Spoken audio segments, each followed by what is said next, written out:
Alors, parlons d'un chiffre, le chiffre des 3% du déficit du produit intérieur brut, hein, c'est-à-dire ne pas dépasser cela. La France s'est engagée à revenir dans les clous, hein, comme on dit, demande des sursis, demande à étaler un peu, à différer un peu ce calendrier. Vous dites, comme Élodie Ruppeau en Belgique, finalement on n'est pas à 2 ans près, ou au contraire, il faut être rigoureux.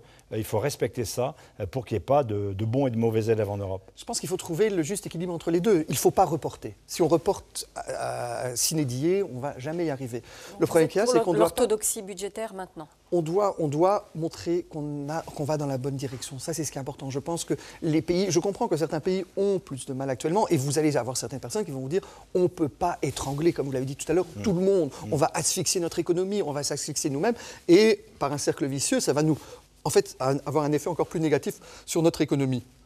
Je suis convaincu que Bruxelles a demandé des chiffres, on a les 3%, et on doit se diriger vers la bonne direction. Et s'il y a quelqu'un qui dit « je fais ça, ça et ça et ça, je ne peux pas faire plus », mais je ne suis pas non plus d'accord que selon la taille des pays, il y ait des exceptions.